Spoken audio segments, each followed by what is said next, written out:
Siguiendo con los elementos, nos queda la causa, ¿no?, que se divide en causa-fuente y causa-fin.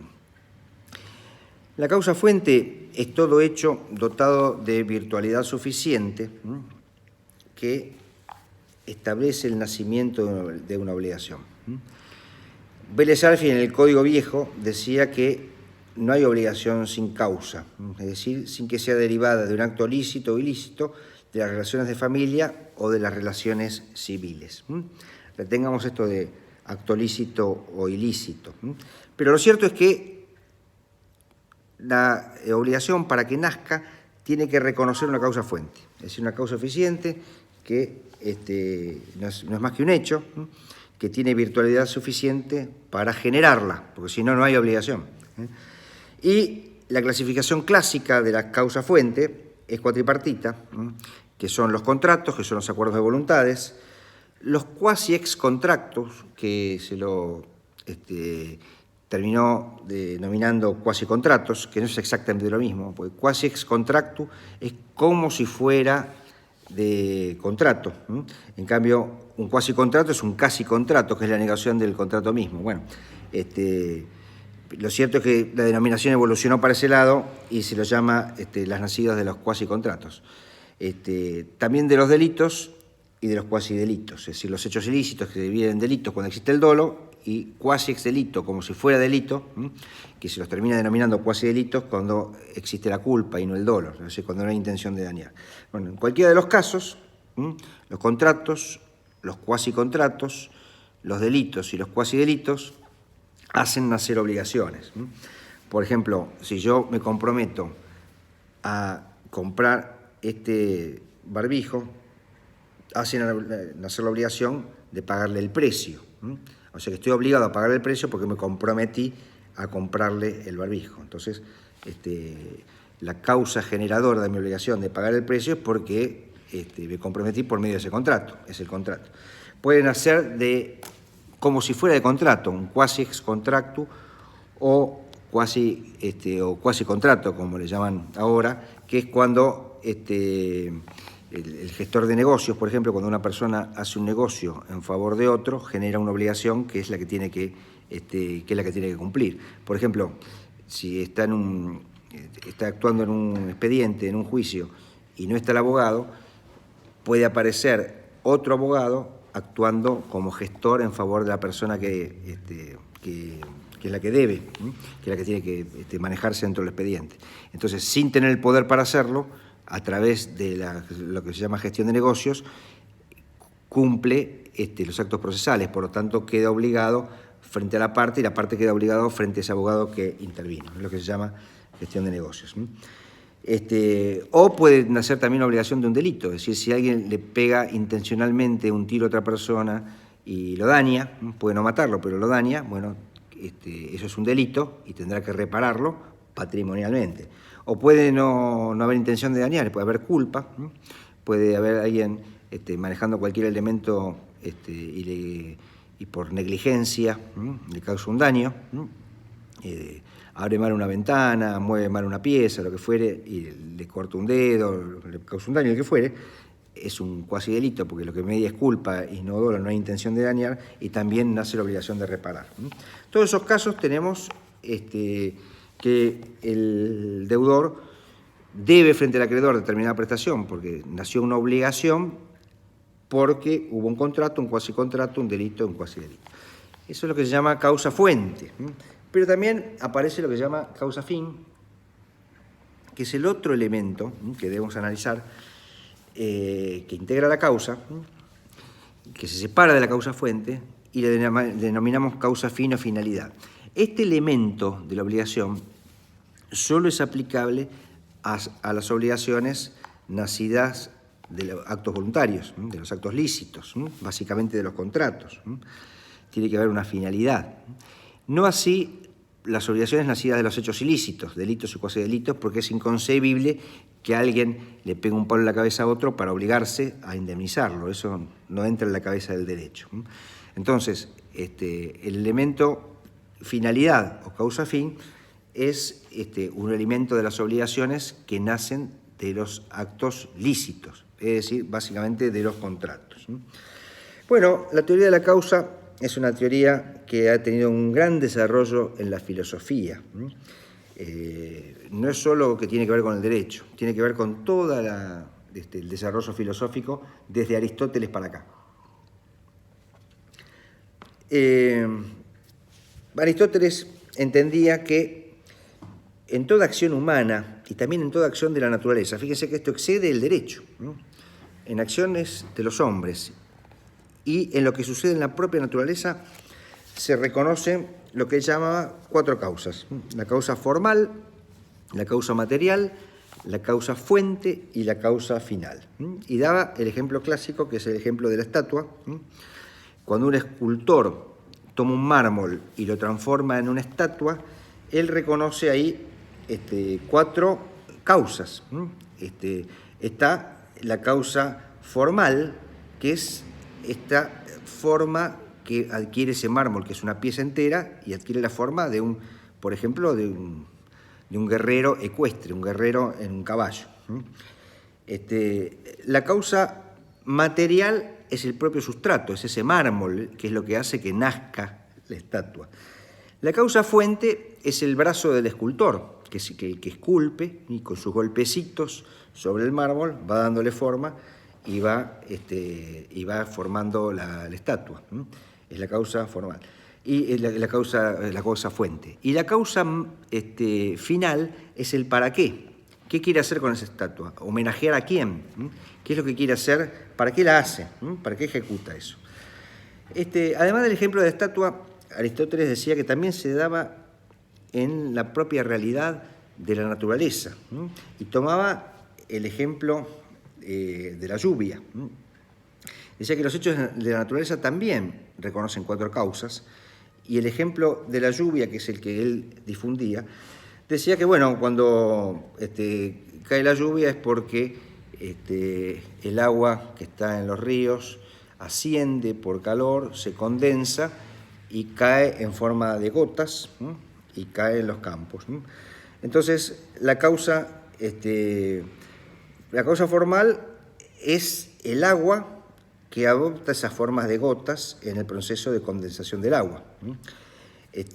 La causa material es la materia de la cual está hecho, que es el hidrógeno 2 oxígeno, H2O.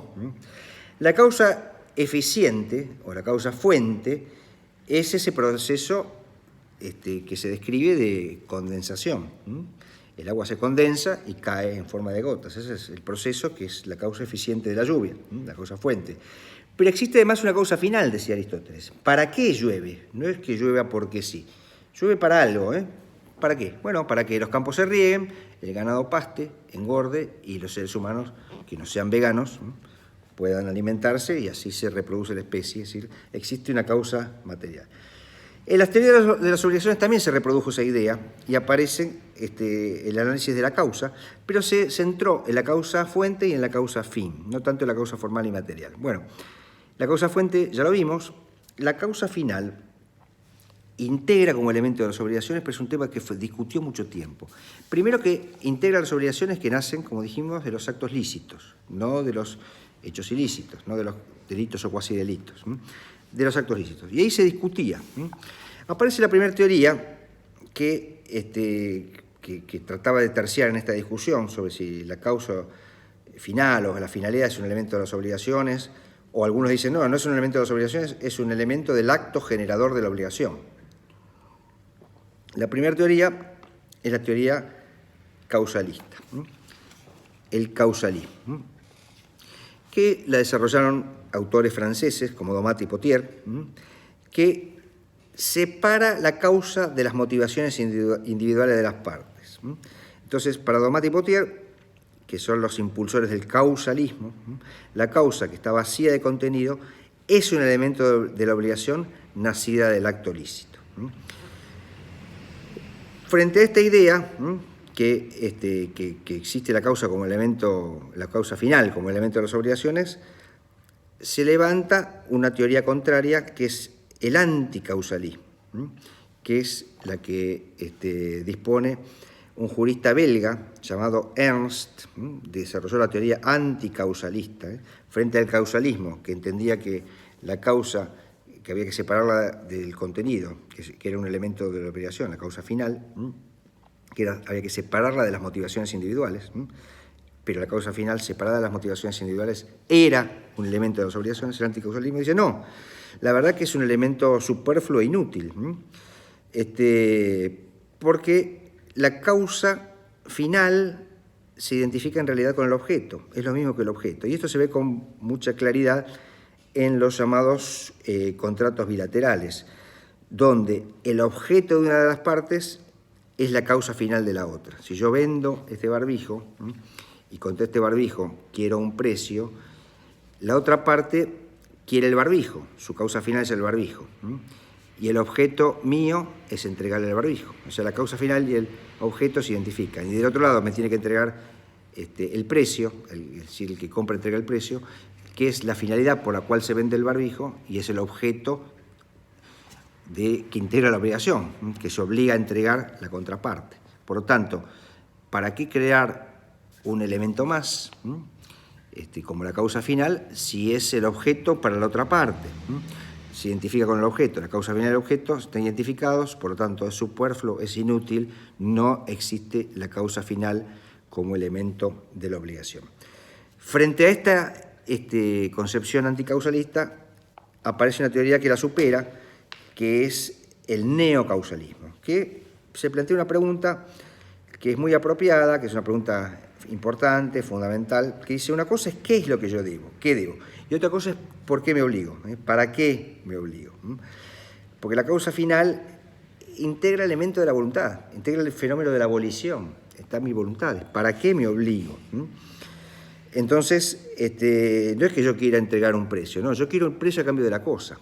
Y esto se ve en algunos ejemplos que se dan, que son muy de manual, pero ayudan mucho a entender. Por ejemplo, cuando se alquilan balcones para ver desfilar al rey. Entonces, la parte que alquila los balcones, es el inquilino de los balcones, se obliga a pagar un precio para alquilar los balcones, pero con una finalidad, que desfile el rey. Ahora, si el rey se enferma y no desfila, carece de finalidad y por lo tanto no queda obligado. Es muy importante eso. Entonces, si la causa final es un elemento de obligación, sobre todo de las nacidas de los actos lícitos, es importante que exista, porque si no, no estoy obligado. En ese ejemplo de alquilar un balcón para ver pasar al rey y ver la coronación, se ve clarito. No es que alquilo por alquilar el balcón, no es el objeto. La finalidad es ver pasar al rey. Por lo tanto, la causa final no es vacía de contenido. La causa final integra el fenómeno de la abolición y son muy importantes las motivaciones que tiene quien contrae la obligación. Es muy importante conocerlas, saberlas, y eso integra, es uno de los elementos de las obligaciones e integra la obligación. Muy bien.